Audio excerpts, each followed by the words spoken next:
Welcome to the comfy zone. Make yourself at home. Stop me if you've heard this one before. Man visits haunted house. Scare actors get a little too close for comfort. Man tells all his friends and coworkers he almost died at the haunted house.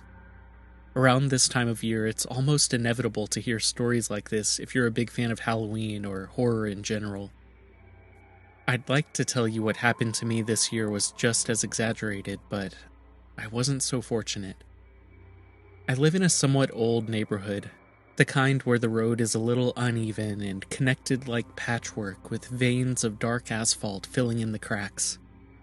The half-century-old houses are somewhat dated, but cozy, and the people who live in my neighborhood tend to go all out to decorate for the major holidays. I've only lived in the neighborhood for a few years, but in this time, I've found that people get the most excited to decorate for Halloween. Every year, I've come to expect the Jenkins family at the entrance of the neighborhood to put towering, inflatable decorations in their yard. This year, they chose a Grim Reaper, flanked by 2 skeleton hounds. Continuing down the street, house after house was decorated with iconic Halloween characters, from Jack Skellington to more generic witches and vampires. But the house that I've learned to expect the most from is the Gardner house. The Gardners live in a 2-story house at the end of a cul-de-sac, and if you were to trick-or-treat through my whole neighborhood starting at the Jenkins house, the Gardner house would be right at the end of the neighborhood. Because of this, the Gardners always take it upon themselves to offer their home for a Halloween party every year. And if the party itself wasn't fun enough, to get to the party in the backyard, you would have to walk through the bottom floor of their home, transformed into a haunted house. Unfortunately, visiting the Gardner house this year was not the usual fun I've come to expect. I'm a generally anxious person, so I typically bring a close friend with me to these types of events, even if the people who attend are my neighbors.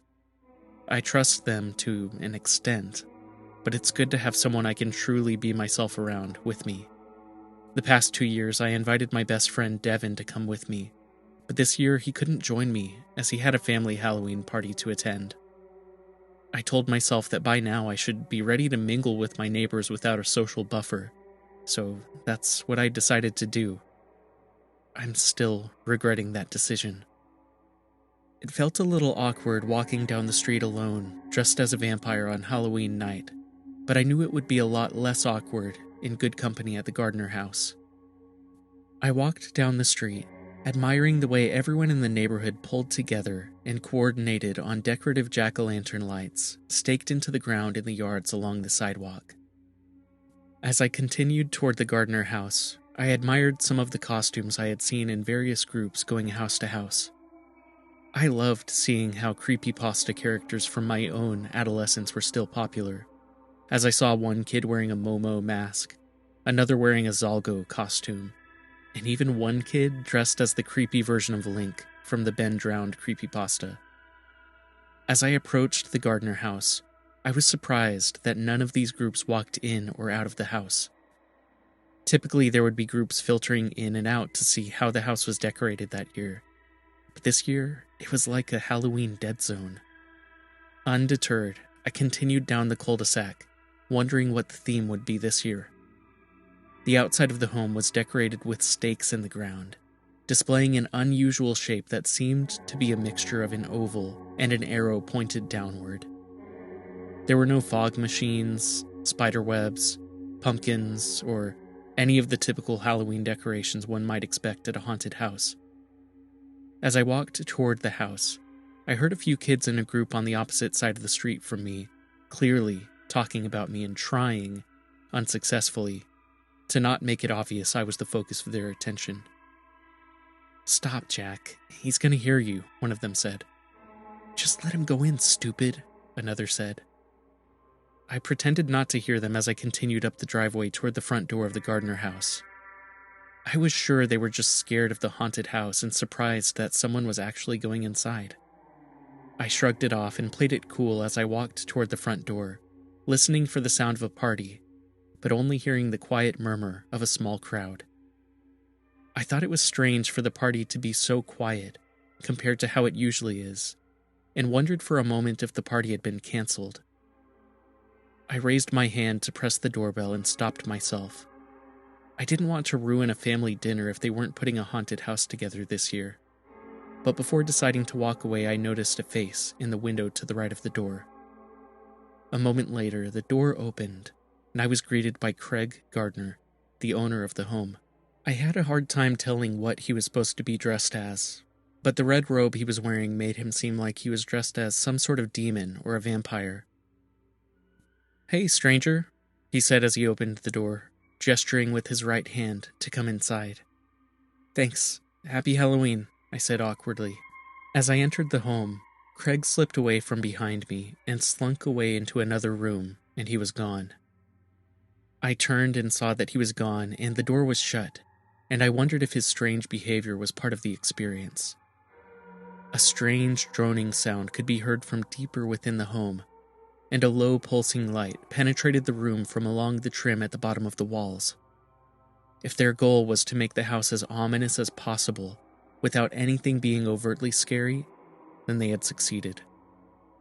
I continued through the entryway and adjusted my cape as I peered from side to side, wondering if something was going to jump out at me, but all I saw was the strange pulsing glow along the bottom of the walls. As I walked further into the home, the odd tone also began to pulse rhythmically, and I heard the hushed conversation of people in some of the rooms ahead.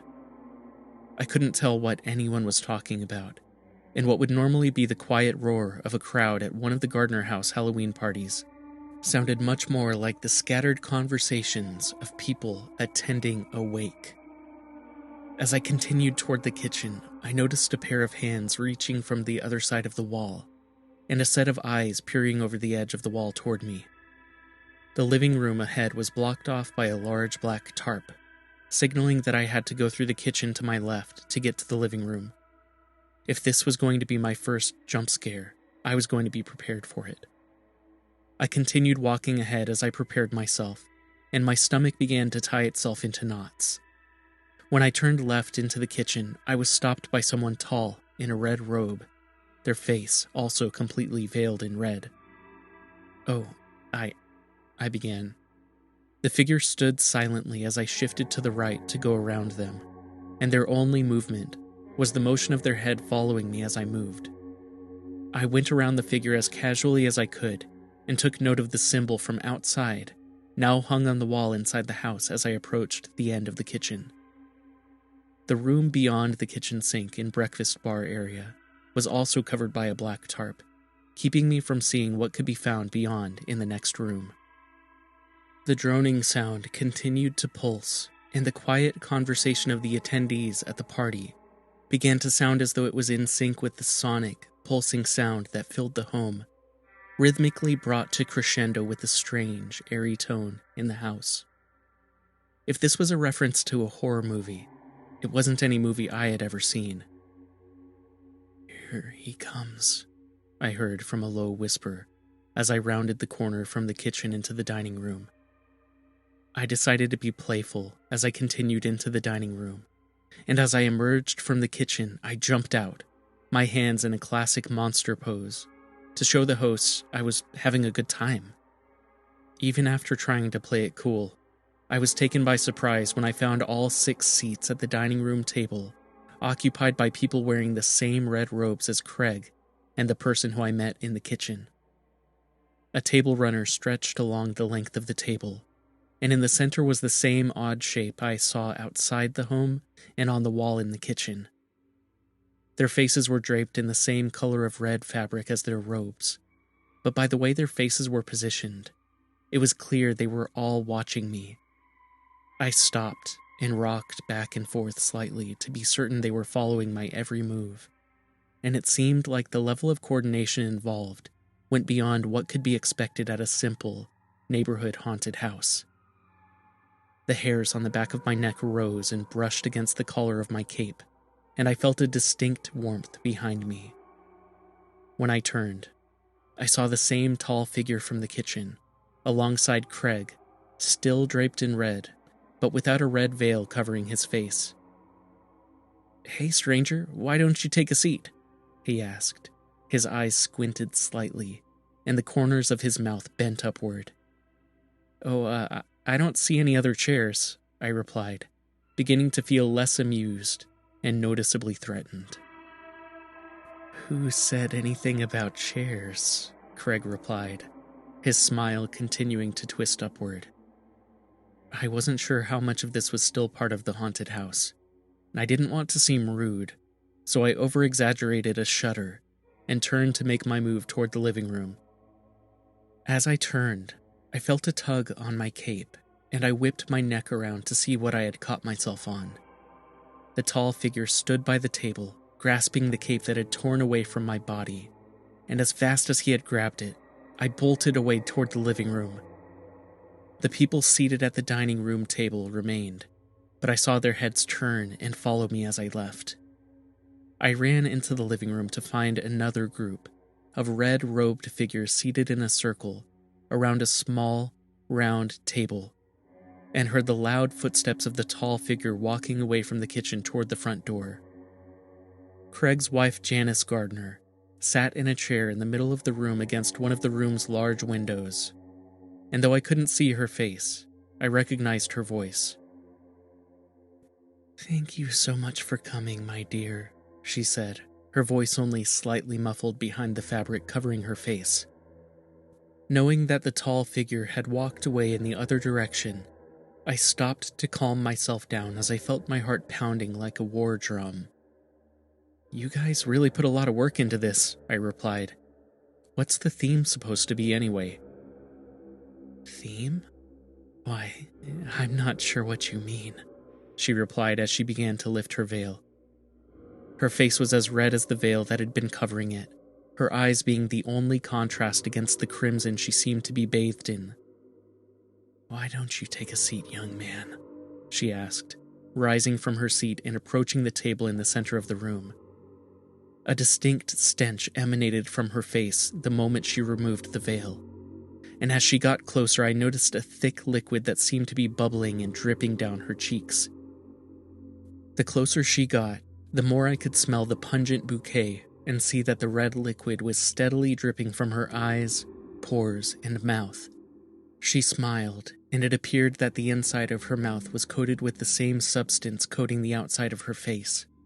She pointed toward the small, round table in front of her as though this was where she wanted me to sit.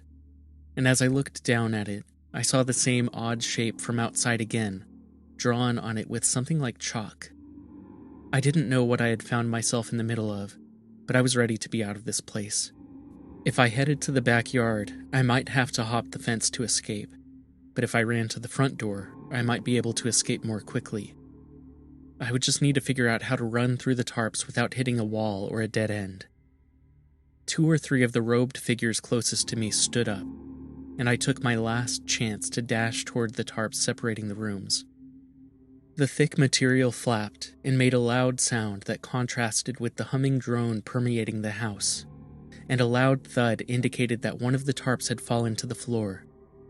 It got caught under my foot and I almost slipped, but caught my balance and continued ahead toward the direction of the front door. My heart rate intensified like I had just gotten done running laps, and I reached ahead for the next tarp, hoping it would give way and I would find the front door. As I practically leapt forward, my arm outstretched in front of me, I found myself surrounded by the tall figure and Craig Gardner. The tall figure stood to my left, and Craig stood to my right, and as soon as I was within their reach, they each clutched one of my arms. "Let me go!" I spat out, resisting and trying as hard as I could to flail and escape. "No can do, neighbor," Craig replied. The tall figure stood silently as he had during each of our encounters, and I could tell there was no escaping his grip. I heard a rustle from the fallen tarps and saw Janice Gardner walking toward me, a medium, black egg cracking open in her hand. Whatever was inside the egg was emerging, and based on the odd tendrils I saw peeking through the cracks, I could tell whatever it was could not be natural. As the egg cracked, and Janice walked toward me, I noticed that the pulsing lights and droning sound seemed to be synchronized with the cracking of the egg and the harsh, clicking screech sounding from inside the egg. Janice impatiently cracked the egg between her fingers and plucked the creature from inside it, and I wasn't sure exactly what I was looking at. Angry appendages whipped around at Janice's fingers, and the light reflecting from the creature exposed more eyes than I had ever seen on a single being. If I hadn't just witnessed it being extracted from a single egg, I would have assumed it was a small family of odd creatures wrapping around each other. I felt the tall figure take hold of my second arm as Craig put one hand on the top of my head and another cradled my jaw. His hand clutching my jaw tightened, and I felt as he tried to force my mouth open. "You can't leave without your treat, my dear," Janice said, dangling the small creature between her thumb and index fingers, red ichor dripping down her chin. I tried to wrestle myself free from the tall figure and Craig Gardner, but found myself unable to resist them. The tall figure seemed hardly like a physical being, and more like resistance itself, cloaked in red, and helping to force-feed me a nightmare. With my mouth held open, there was little I could do or say, and no amount of resistance stopped the three of them from doing what they had set out to do. "Good boy," Janice said, as she placed the creature in my mouth. Crying out was impossible, as I felt myself gag on the creature, crawling and sliding further down my throat, feeling every inch of my esophagus that it could as its tendrils became acquainted with my innermost anatomy. I felt a tuft of fur in the back of my throat, which made me gag again, but no amount of coughing or gagging would bring the creature back up. I got the sense of indigestion and heartburn, but simultaneously felt the creature disappear within me, as though it had dissolved into my gastrointestinal wall. The creature was gone, assimilated into me, no longer wriggling or writhing. I had been forced to consume something so vile and mysterious that there would be no way to know as much about it as it was certainly learning about me in that moment. There was no point in resisting, so I stopped.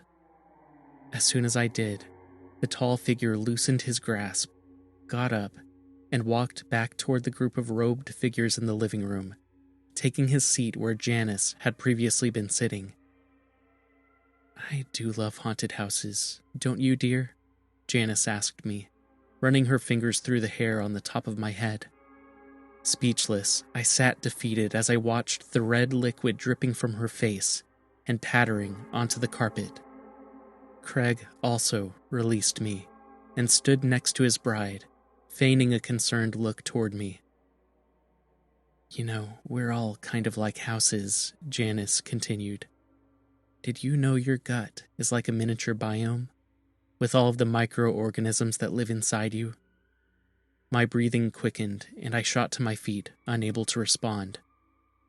"It's only natural that some of these houses should be haunted, don't you think?" she pondered, placing an arm on my shoulder. No longer blocked by the tall figure or Craig Gardner, I scrambled toward the door. I shot a betrayed look back at the couple, but still found myself unable to say a word. As I half jogged away from the Gardner house, I saw the last few groups of trick-or-treaters watching me uncomfortably as I made my way up the street. I could see and hear them whispering and commenting on my predicament. I'm not sure how many of them actually knew what happened inside the Gardner house, but the idea that anyone might know about the evils inside that house and allow another person to go through it anyway felt almost as sickening as the creature did sliding down my stomach.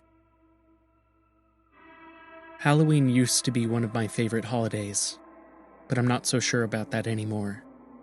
After what I experienced, the decorations and characters just seemed like a pale reflection of what horrors I had experienced at the Gardner house within a matter of minutes.